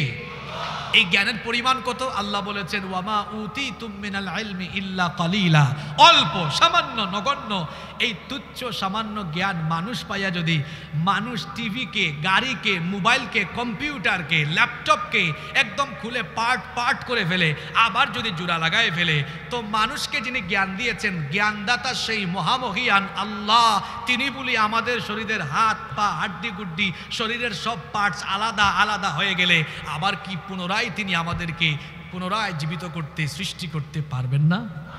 পারবেন কিনা? এজন্য আল্লাহ উত্তরটা এভাবে দিয়েছেন, নবী এই ব্যাককলকে জবাব দেন, প্রথমবার যিনি বানাইছেন পরের বারও তিনি এটা বানাতে পারবেন। আল্লাহু আকবার। মরার পরে আল্লাহ আমাদেরকে আবার জিন্দা করবেন, এতে কোনো সন্দেহ? ছোট্ট আরেকটা ঘটনা আমার মনে পড়ে গেছে। ঘটনাটা কি বলবো? এই ঘটনাটা ঘটেছে ইব্রাহিম নবীর সময়ে। বলেন সবাই জোরে বলেন, কোন নবীর সময়ে? ইব্রাহিম নবীর সময়ে ঘটনাটা ঘটেছে। ইব্রাহিম খলিলুল্লাহ, আমাদের মুসলিম মিল্লাতের জাতির পিতা, তিনি একদিন আল্লাহ তাআলাকে বললেন, ঘটনাটা কোরআনুল কারীমের 2 নম্বর সূরা সূরাতুল বাকারা এর 260 নম্বর আয়াতে এসেছে। আল্লাহ বলছেন, ওয়া ইয ক্বালা ইব্রাহিম রব্বি আরিনি কাইফা তুহয়িল মাউতা। আর স্মরণ করো যখন ইব্রাহিম তার রবকে বললেন, হ্যাঁ রব, আরিনি, আমাকে দেখাও, কাইফা তুহয়িল মাউতা, হে রব আমাকে দেখাও মরাকে তুমি কেমনে জিন্দা করো, তুমি নাকি মৃতকে জীবিত করে ফেলো। আল্লাহ তখন বললেন, ও খলিল ইব্রাহিম, আওয়ালাম তুমিন, তুমি কি বিশ্বাস করো না আমার ক্ষমতার ব্যাপারে? তোমার কি কোনো সন্দেহ আছে নাকি? ইব্রাহিম নবী তখন বললেন, ক্বালা বালা, তিনি বললেন অবশ্যই আপনাকে বিশ্বাস করি, আপনার ক্ষমতার ব্যাপারে আমার কোনো সন্দেহ নাই। আল্লাহ বললেন, তাহলে কেন দেখতে চাও? ইব্রাহিম নবী বললেন, ওয়ালাকিন লিআতমাইন্না কলবি, আমি নিজের চোখে দেখতে চাই মরাকে তুমি কিভাবে জিন্দা করো, এটা দেখতে চাই এই কারণে যাতে এটা দেখে আমার কলিজাটা শান্ত হয়, কলিজাটা ঠান্ডা হয়, আমাকে তুমি দেখাও। এখন নবী আল্লাহর কাছে চেয়েছেন, আল্লাহ দোয়া কবুল করলেন। আল্লাহ বললেন, ঠিক আছে যাও, কিভাবে আমি মরাকে জিন্দা করি এবার আমি তোমাকে দেখাবো। আল্লাহ ইব্রাহিম নবীকে বললেন, শুনতেছেন তো আপনারা? ইব্রাহিম নবীকে বললেন ক্বালা ফাখুয আরবাআতাম মিনাত তায়রি ফাসুরহুন্না ইলাইক। আল্লাহ বললেন ইব্রাহিম তুমি 4টা পাখি লালন পালন করো। কয়টা পাখি? আরো জোরে বলেন কয়টা? 4টা পাখি লালন পালন করো। ফাসুরহুন্না ইলাইক। শুধু লালন পালন করলে চলবে না, এই 4টা পাখিকে ভালোভাবে তোমার প্রতি পুষ মানাও। দেখবেন অনেকে পাখি পালে, কবুতর, টিয়া পাখি, ময়না পাখি পালে না অনেকে, পাখি তার সাথে কথা কয়, কথাও মানে, এরকম আছে না নাই? আল্লাহ বললেন তুমি 4টা পাখি পালো, এরপরে তোমার প্রতি এগুলোকে পুষ মানাও। তিনি 4টা পাখি পাললেন, পুষও মানালেন। এরপরে আল্লাহ বললেন ইব্রাহিম এবার এই 4টা পাখিকে তুমি নিজের হাতে জবাই করো। নিজের হাতে কি করো? জবাই করো। জবাই করার পরে এবার তুমি এই 4টা পাখির মাংসকে পিস পিস করো, টুকরা টুকরা করো, পিস পিস করে টুকরা টুকরা করে এই পাখির মাংসগুলোকে সুম্মা জাআল আলা কুল্লি জাবালিন মিনহুন্না জুজআ, এই পাখির প্রতিটা টুকরাকে পাহাড়ের দিকে তুমি ছিড়াইয়া দাও, ছিটাইয়া দাও। কথা শুনতেছেন? ইব্রাহিম নবী সেটাই করলেন। তিনি 4টা পাখিকে জবাই করলেন, টুকরা টুকরা হাড্ডিগুলা মাংসগুলা পিস পিস করলেন, তারপরে সেই হাড্ডি মাংসগুলাকে তিনি ছড়াইয়া ছিটাইয়া দিলেন। আল্লাহ বললেন ইব্রাহিম এবার তুমি বলো তো এই 4টা পাখি তুমি নিজে লালন পালন করলে, নিজের হাতে জবাই করলে, হাড্ডি মাংসগুলোকে তুমি নিজেই আবার পাহাড়ে ছড়াইয়া ছিটাইয়া দিলে, এগুলো মরে গেছে, পিস পিস টুকরা টুকরা আলাদা আলাদা হয়ে গেছে, দেখো কিভাবে আমি আবার সব জোড়া লাগাইয়া জিন্দা করি। তুমি বলো আল্লাহর হুকুমে আমার লালন পালন করা পাখিগুলো আবার উড়ে উড়ে আমার কাছে চলে আসো। এই কথা বলা মাত্রই তিনি দেখলেন পাহাড়ে ছড়িয়ে ছিটিয়ে দেওয়া হাড্ডি মাংসগুলো পুনরায় জোড়া লেগে, এমনকি পাখিগুলোর ডানার সাথে ডানা আবারও জোড়া লেগে উড়ে উড়ে তার সামনে এসে হাজির হয়ে গেল। আল্লাহু আকবার। আল্লাহ তাআলা বললেন ও আমার খলিল ইব্রাহিম এইভাবে করে আমি মরাকে জিন্দা করি। আপনারা ভাবতে পারেন হুজুর আজকের এই মাহফিলে, এত বড় মাহফিলে আপনি এই সূরা নাজিয়াতের তাফসীর ধরলেন কেন?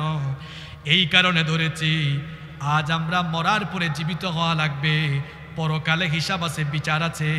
এটা আমরা হৃদয় দিয়ে উপলব্ধি না করার কারণে, এটা আমরা ভুলে যাওয়ার কারণে আজান হলে আমরা নামাজে যাই না। কথা বুঝতেছেন না আমার?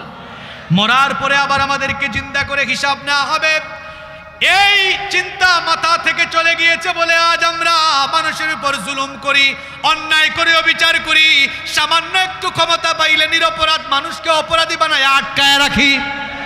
পরকালে হিসাব আছে, বিচার আছে, এটা আমাদের মাথায় নাই, চিন্তায় নাই বলে আমরা যা মন চায় তাই করি, জুলুম করি, অবিচার করি, অন্যায় করি। যদি আমাদের দিলের মধ্যে আখিরাতের ভয়, পরকালের ভয় থাকতো, তাহলে আমরা কোনো পাপ কিংবা গুনাহের ধারে কাছে যেতাম। মরার পরে আল্লাহ আবার আমাদেরকে চিন্তা করবেন, এ ব্যাপারে কোনো সন্দেহ? আরেকটি ছোট্ট ঘটনা আপনাদেরকে শোনাই, এই ঘটনাটা বলে এরপরে আমি ফিনিশিং এর দিকে আস্তে আস্তে যাব। এই ঘটনার মধ্যে বিরাট আরেকটা শিক্ষা আছে। ঘটনাটা ঘটেছিল মুসা নবীর জামানায়। মুসা নবীর নাম আপনারা শুনছেন কি শুনেন নাই? নরম নবী না গরম নবী? ইসলামে আবু বকরের মতো মানুষের যেমন দরকার আছে, মাঝে মাঝে ওমরের মতো গরম মানুষেরও দরকার। সব সময় আবু বকরের মতো নরম থাকলে হয় না। যখন ইসলাম বিরোধী, কুরআন বিরোধী গোষ্ঠী মাথা যারা দিয়ে উঠবে, তখন ওমরের মতো গর্জন দেওয়া লাগবে। সুন্নাত শুধু নয় নমনীয় আলাপন, সুন্নাত প্রয়োজনে হুঙ্কার গর্জন। সুন্নাত শুধু নয় মেষ চড়াতে যাওয়া, আরো সুন্নাত হলো রাষ্ট্রনায়ক হওয়া। মোহাব্বতে তার খালিদ ওমর আলী আবু বকরের মতো পাশে থাকো কি? আরো কিছু সুন্নাত আছে তুমি জানো কি? জানলেও জীবনে কখনো তা মানো কি? ঠিক কি না? মরার পরে আবার আমাদেরকে আল্লাহ তাআলা জিন্দা করবেন, আবার আমাদেরকে জীবিত করা হবে। মুসা নবীর কথা বলছিলাম। মুসা নবী ছিলেন এমন পয়গাম্বার, তিনি আল্লাহর সাথে কথা বলতেন। আল্লাহ বলেছেন ওয়া কাল্লামাল্লাহু মূসা তাকলীমা, মূসা নবীর সাথে আল্লাহ কথা বলতেন। আল্লাহ তাআলার সাথে অডিও কলে কথা বলতে বলতে একদিন তিনি ভিডিও কল দিতে চাইলেন, সরাসরি আল্লাহকে দেখতে চাইলেন। আল্লাহ বললেন লান তারানি, কখনো আমাকে দেখতে পারবা না, দুনিয়া এই দুর্বল চক্ষু দিয়ে আল্লাহকে দেখা যাবে না, কিন্তু জান্নাতে যাওয়ার পর জান্নাতীরা তাদের চোখের সামনে যাকে দেখবে তিনি কে? সাহাবীরা একদিন নবীজিকে প্রশ্ন করেছিলেন হাল নারা রাব্বুনা ইয়াউমাল কিয়ামা, ও নবী আমরা কি আমাদের রবকে কিয়ামতের দিন নিজের চোখের সামনে দেখব কিনা? নবীজি বলেছেন আরবি মাসের 14 তারিখ দিবাগত রাত চাঁদ যেমন সুস্পষ্ট দেখা যায়, কিয়ামতের দিন জান্নাতীরা জান্নাতে যেভাবে স্পষ্টভাবে তাদের রবকে চোখের সামনে দেখতে পাবে। মূসা নবীর কথা বলছিলাম। মূসা নবীর সময় একটা ঘটনা ঘটেছিল। এই ঘটনাটা বর্ণিত হয়েছে সূরা বাকারার ভেতরে। বাকারা মানে হলো গাভী। এই সূরার ভেতরে গাভী গরুর একটা কিচ্ছা আছে। এই যে গাভীর সূরা, কেন এটা গাভীর সূরা জানেন? গাভীর একটা ঘটনা আছে, ওই ঘটনাটা শুনেন। ওই ঘটনার মধ্যে শিক্ষা আছে বলে এটা বলতেছি। ঘটনাটা ছিল এইরকম, বনি ইসরাইলের একজন ধনাঢ্য ব্যক্তি ছিল। ওই লোকটার অঢেল ধন দৌলত ছিল, অনেক সম্পদের মালিক ছিল, কিন্তু লোকটার কোনো ছেলে মেয়ে ছিল না। তার ভাতিজা চিন্তা করলো আমার চাচাকে যদি আমি খুন করতে পারি, মেরে ফেলতে পারি, তাহলে আমার চাচার সকল ধন সম্পদের মালিক আমি অটোমেটিক হয়ে যাব। সেই চিন্তা বাস্তবায়নের লক্ষ্যে একদিন গভীর রাতে তার চাচার বাড়িতে ঢুকে গেল। গভীর রাতে তার চাচার বাড়িতে ঢুকে সে তার চাচাকে নিজের হাতে খুন করলো। ভাতিজা খুব চালাক ছিল। চালাক ভাতিজা কি করলো? খুনের দায়ভার অন্যদের ঘাড়ে চাপিয়ে দেওয়ার জন্য তার চাচার লাশকে গভীর রাতে বহন করে আরেক বাড়ির দরজায় সামনে ফেলে আসবো। এই ধরনের লোক কিন্তু এখনো দুনিয়াতে আছে। দেখবেন ঘটনা ঘটায় একজন দোষ হয় আরেকজনের, ঘটনা ঘটায় একজন মামলা খায় আরেকজন, বাস পুরায় একজন, আর বাস পুরানোর মামলা খায় আরেকজন। হুজুর থাকে মাহফিলে, দেখা যায় হুজুরের নামেও বাস পুরানোর মামলা আছে না নাই? দুনিয়াতে এই টাইপসের মানুষ কিন্তু আগেও ছিল। ভাতিজা নিজের হাতে চাচাকে খুন করলো, নিজের হাতে চাচাকে খুন করার পরে আরেক বাড়ির দরজার সামনে ফেলে আসলো। সকালবেলা এলাকার লোকেরা এসে বলল হায় হায়, তোমাদের বাড়ির সামনে লোকটার মৃতদেহ পড়ে আছে, নিশ্চয়ই তোমরা খুন করেছো। ওই বাড়ির লোকেরা বলল না না আমরা খুন করি নাই। ভাতিজা বলল কি বলো তোমরা খুন করা নাই? ভাতিজা এবার কাঁদলো, কান্নার অভিনয় করে বলল আরে আমার চাচাকে তোমরা মেরে ফেলেছো। নিজেই খুন কইরা নিজেই কান্দে। এই ধরনের মানুষ কিন্তু এখনো দুনিয়াতে আছে। ঘটনা ঘটাইয়া মাঝে মাঝে দেখা যায় অভিনয় কইরা টেলিভিশনের সামনে কান্দে। ভাতিজাকে দেখে বলল আমার চাচাকে তোমরা খুন করে ফেললা। এলাকার মানুষ যখন ওই বাড়ির লোকজনকে অভিযুক্ত করলো, দোষারোপ করলো, তারা বলল আমরা যে খুন করেছি এটা কি কেউ দেখেছো নাকি? কেউ তো দেখে নাই। বনি ইসরাইলের মুরব্বী যারা ছিল, নেতা যারা ছিল, তারা এই ঘটনার যখন বিচার করতে যাইবে তারা একটু মুসিবতে পড়ে গেল, কারণ খুন যে করা হয়েছে কেউ তো নিজের চোখে দেখে নাই। বনি ইসরাইলের নেতারা বিপদে পড়ে গেল। তারা বলল ঠিক আছে, আমাদের কাছে তো মূসা আছেন, তিনি তো তাকে নবী বলে দাবি করেন, চলো আমরা মূসার কাছে যাই, গিয়ে বলি তিনি যদি সত্যি সত্যি নবী হন, আল্লাহর সঙ্গে কথা বলে তিনি যেন এই ঘটনার প্রকৃত দায়ী অভিযুক্ত ব্যক্তি, খুনি ব্যক্তিকে তিনি যেন বের করে দেন। রব্বুল আলামিন কোরআনুল কারীমের 2 নম্বর সূরা সূরাতুল বাকারা এর 67 থেকে 74 নম্বর আয়াতের মধ্যে এই ঘটনা বয়ান করলেন। আল্লাহ বললেন ওয়া ইয কাতালতুম নাফসান ফাদারাতুম ফিহা ওয়াল্লাহু মুখরিজুম মা কুনতুম তাকতুমুন। আল্লাহ বললেন আর স্মরণ করো যখন তোমাদের একজনকে হত্যা করা হয়েছিল, এরপরে তোমরা হত্যাকারীর ব্যাপারে যখন বিবাদে লিপ্ত হয়েছিলে, হত্যাকারীকে যিনি বের করে দিয়েছিলেন তিনি কে? মূসা নবীকে তারা গিয়ে বলেছিল হত্যাকারীকে। মূসা নবী তখন বললেন আমি আল্লাহর সাথে একটু কথা বলি। অডিও কলে কথা শুরু করলেন। আল্লাহ তাকে জানালেন ও মূসা তুমি এদেরকে বলে দাও। আল্লাহ তাআলা জানিয়ে দিলেন ওয়া ইয ক্বালা মূসা লিকওমিহি ইন্নাল্লাহা ইয়ামুরুকুম আন তাযবাহু বাকারা। আল্লাহ তাআলা বলছেন, আর স্মরণ করো মূসা নবী যখন তার সম্প্রদায়ের লোকদেরকে বললেন এই ঘটনার খুঁড়ি বের করতে হলে আল্লাহ আদেশ করেছেন তোমরা একটা গাভী জবাই করো। কি জবাই করো? বনি ইসরাইলের নেতারা তখন বলল, ক্বালু আতাত্তাখিযুনা হুজুয়া, আমরা জানতে চাইলাম কে খুন করেছে, আর তুমি বলতেছো তোমার রব বলেছেন গাভী জবাই করার জন্য। ঠাট্টা করো নাকি, মস্করা করো নাকি? গাভী জবাইয়ের সাথে খুনি খুঁজে বের করার কি সম্পর্ক? মুসা নবী বললেন, ঠাট্টা মস্করা করছি না, আল্লাহ যা বলেছেন তাই করো। আল্লাহ বলেছিলেন একটা গাভী জবাইয়ের জন্য যে কোনো একটা গাভী জবাই করলে হয়ে যেত, কিন্তু বনি ইসরাইল ঘাড় তেরা জাতি ছিল। প্রশ্ন করে করে তারা নিজেদের জন্য ব্যাপারটা কঠিন বানিয়ে ফেললো। তারা বলল, ঠিক আছে তোমার রবকে বলো ব্যাপারটা ক্লিয়ার করে দিতে। ক্বালু উদউ লানা রাব্বাকা ইউবাইয়্যিন লানা মা হি, আল্লাহকে বলো বিষয়টা যেন ক্লিয়ার করে দেন, গাভীটা কোন বয়সের গাভী হবে? এটা কি বেশি বয়সের, কম বয়সের, নাকি মাঝারি বয়সের? মুসা নবী তাদেরকে জানালেন, قال إنه يقول إنها بقرة لا فارض ولا بكر عوان بين ذلك, আল্লাহ বলেছেন এটা বেশি বয়সের হবে না, কম বয়সের হবে না, আওয়ানুম বাইনা যালিক, মাঝামাঝি বয়সের হবে। এরপরেও তাদের প্রশ্ন শেষ হয় না। তারা বলল, ক্বালু উদউ লানা রাব্বাকা ইউবাইয়্যিন লানা মা লাউনুহা, আল্লাহকে বলো এটা কোন কালারের গাভী হতে সেটা যেন ক্লিয়ার করে দেন। মুসা নবী তখন বললেন, আল্লাহ বলেছেন ইন্নাহু ইয়াকুলু ইন্নাহা বাকারাতুন সাফরাউ ফাকিউল লাউনুহা তাসুররুন নাযিরিন, আল্লাহ বলেছেন এটা গাঢ় হলুদ রঙের গাভী হবে যা দর্শকের চোখকে আকৃষ্ট করে দেয়। তা এরপরেও তাদের প্রশ্ন শেষ হয় না। তারা বলল, ইন্নাল বাকারা তাশাবাহা আলাইনা, এ ধরনের অনেক গাভী তো আমাদের মাঝে আছে, তোমার আল্লাহকে বলো বিষয়টা আর একটু ক্লিয়ার করে দিতে। শুনতেছেন আপনারা? শুনতেছেন? ভালো করে শুনেন। আল্লাহ প্রথমে বলেছিলেন একটা কি জবাই করো, গাভী, যে কোনো একটা জবাই করলে হয়তো। তাদের প্রশ্ন দেখেন, প্রথমে কয় এটা কোন বয়সের হবে, আল্লাহ বললেন মাঝারি বয়সের। এরপরে কয় এটা কোন কালারের হবে, আল্লাহ বললেন গাঢ় হলুদ রঙের হবে। এরপরেও প্রশ্ন শেষ হয় না, কয় একই জাতের গাভী তো আরো বহু থাকতে পারে, মাঝারি বয়সের হলুদ রঙের গাভী বহু থাকতে পারে।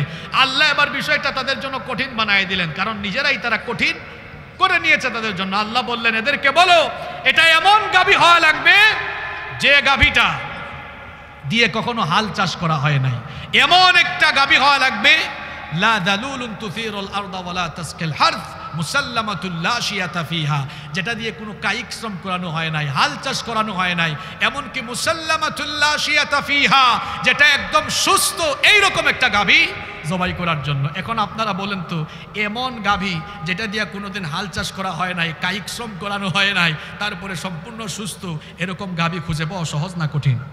আরো জোরে বলেন, সহজ না কঠিন? তারা খুঁজতে লাগলো কিন্তু পায় না। খুঁজতে খুঁজতে খুঁজতে খুঁজতে এক জায়গায় একজনের কাছে গিয়া পাইছে। ঘটনাক্রমে ওই লোকটাও জেনে গেছে যে এদের এই ধরনেরই একটা গাভী লাগবে। পাওয়ার পরে বলে, ভাই খুব কষ্ট করে পাইছি, বুঝছো, খুবই কষ্ট করে পাইছি, বলো এটা কত টাকায় বিক্রি করবা? কত টাকা মানে? এটা টাকা দিয়া বিক্রি হবে না, এই গাভীর চামড়া ভর্তি স্বর্ণ দিলে তারপরে গাভী এটা তোমাদের কাছে বিক্রয় করব। বাধ্য হয়ে শেষ পর্যন্ত চামড়া ভর্তি স্বর্ণ দিয়ে এই গাভীটা তারা ক্রয় করলো। এরপরে মুসা নবীকে বলল, মুসা বহুত কষ্ট দিয়েছে, আবার বলো কি করা লাগবে? মুসা নবী বললেন জবাই করো। জবাই করার পরে ওই গাভীর একটা টুকরা দিয়ে, একটা অংশ দিয়ে যখন ওই মৃত ব্যক্তিকে হালকা করে, আল্লাহ বললেন ফাকুল নাদ্রিবুহু বিবাদিহা, হালকা করে আঘাত করো, মৃদু করে আঘাত করো।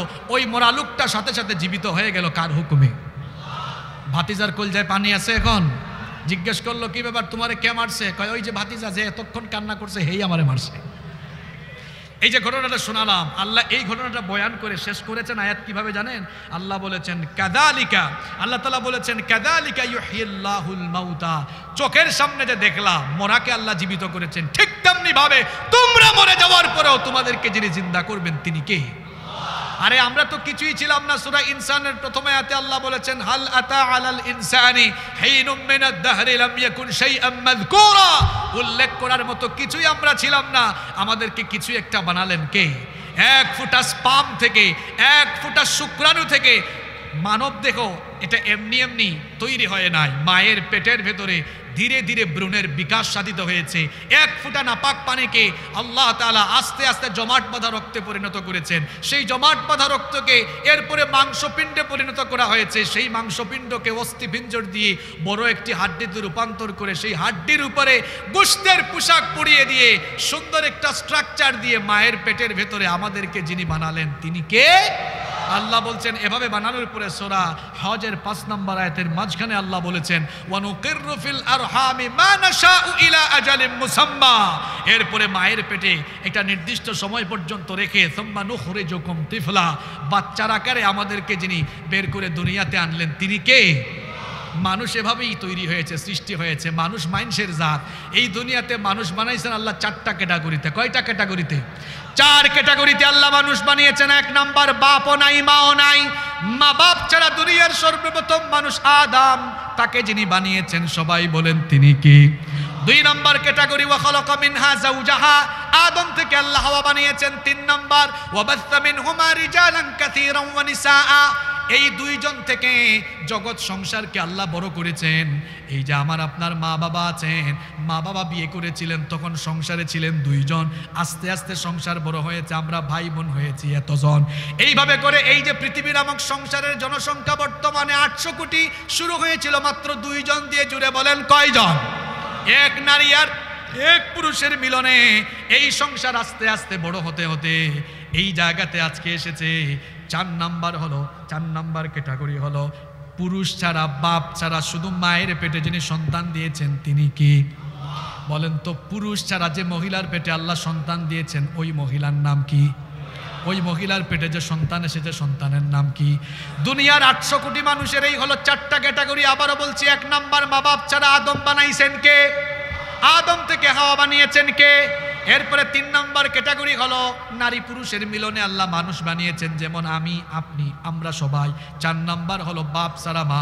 যখন ঈসা নবীর জন্ম হলো, খ্রিস্টানরা মারিয়াম আলাইহিস সালামকে অপবাদ দিয়েছিল, আল্লাহ অপবাদের জবাব দিয়েছিলেন ইন্না মাসালা ঈসা ইনদাল্লাহি কামাসালি আদম, নিশ্চয়ই আমার কাছে ঈসার দৃষ্টান্ত হলো আদমের মতো।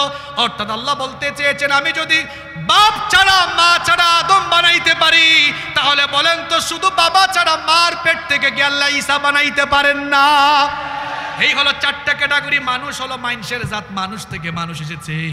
আমাদের বাংলাদেশে বান্দরের কিছু ছেলে পেলে বংশধর আছে, এরা এখন নতুন করে সন্তানদের মগজ দুলাই করতেছে মানুষ নাকি মানুষের জাত না বান্দরের জাত।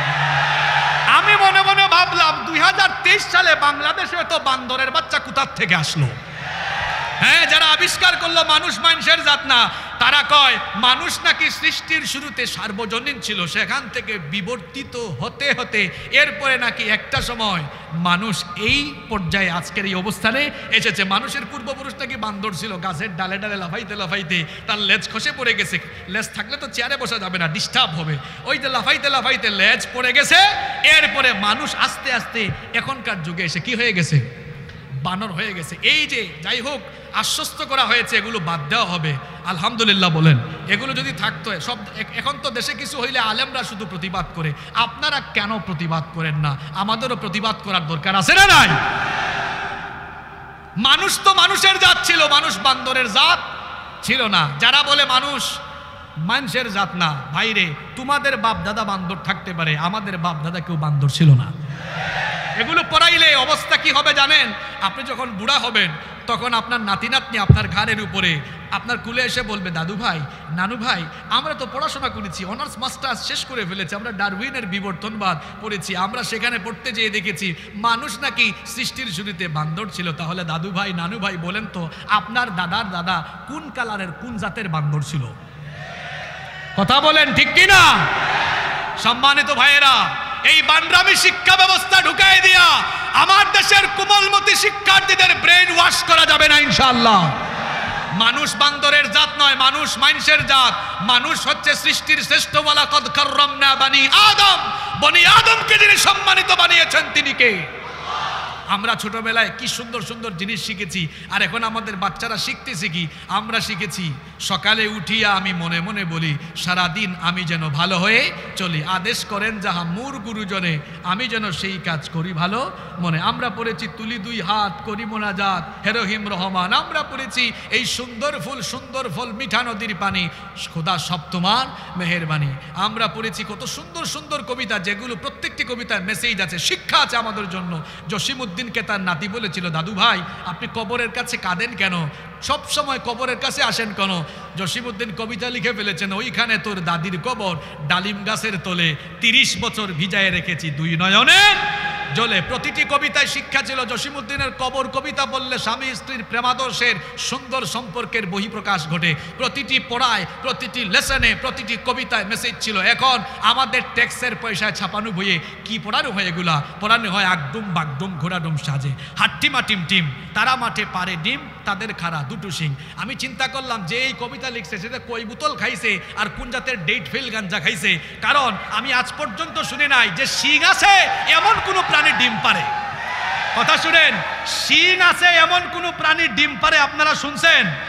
গরু কি ডিম পারে? বলদ কি ডিম পারে? ছাগল কি ডিম পারে? হ্যাঁ, লিখেছে হাট্টিমা টিম টিম, তারা মাঠে পারে ডিম, তাদের নাকি খাড়াও আবার দুইটা সিং।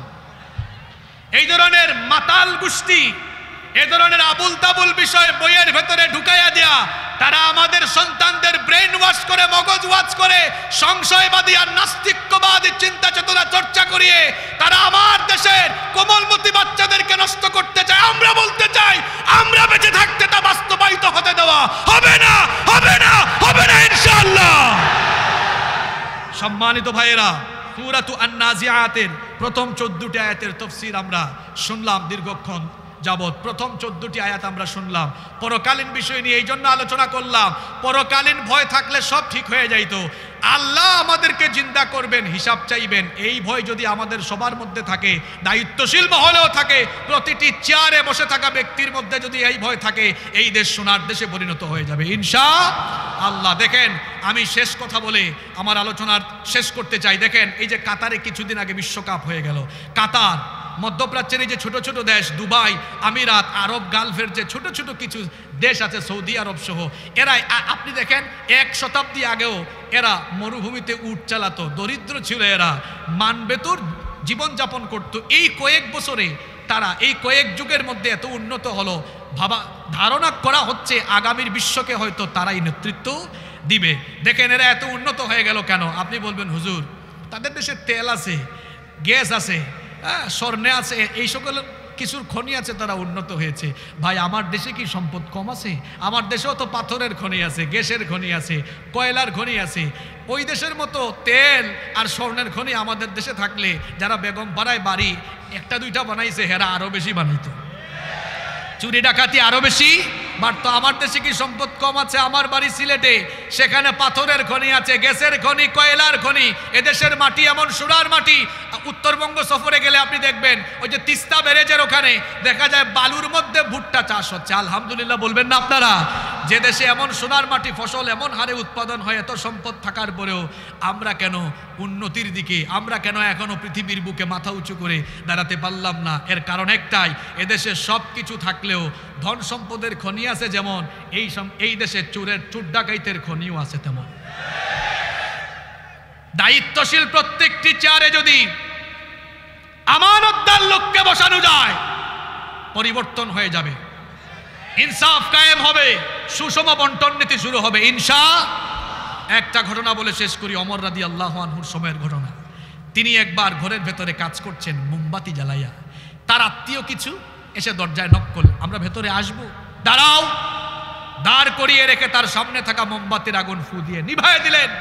নতুন আরেকটা মোমবাতিতে আগুন ধরালেন, তারপরে বললেন আসো। এরা ভেতরে ঢুকেই বলল, আমিরুল মুমিনিন, আপনার সামনে তো নতুন একটা আপনার সামনে তো মোমবাতিতে আগুন ধরানো ছিল, নিভাইয়া দিয়া নতুন আরেকটা মোমবাতিতে আগুন জ্বালাইছেন কেন?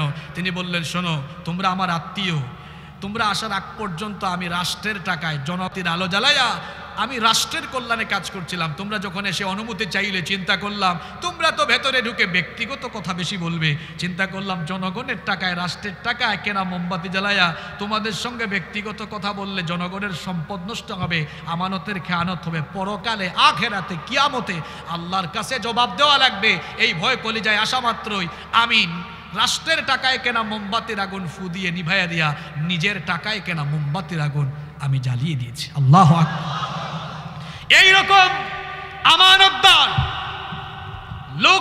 লোকজন যদি দায়িত্বশীল চেয়ারে বসে, চুরি বন্ধ হবে, ডাকাতি বন্ধ হবে, দেশের সম্পদ লুটপাট, দেশের টাকা বিদেশে পাচার, দেশের সম্পদ লুটপাট করে বেগম পাড়ায় বাড়ি বানানো বন্ধ হয়ে যাবে ইনশাআল্লাহ। এজন্য আমরা বলবো সবকিছু দেখা শেষ, এবার দরকার আল কোরআনের বাংলাদেশ। কোরআন যদি থাকে তাহলে ইনসাফ আসবে, সাম্য আসবে, শান্তি আসবে ইনশাআল্লাহ। আল্লাহ তাআলা আমাদের সকলকে কোরআনের জন্য, দ্বীনের জন্য কবুল করে নিন। সুবহানাকা আল্লাহুম্মা ওয়া বিহামদিক আশহাদু আল্লা ইলাহা ইল্লা আনত আস্তাগফিরুকা ওয়া আতুবু ইলাইক। ওয়াসসালামু আলাইকুম ওয়া রাহমাতুল্লাহি ওয়া বারাকাতুহু।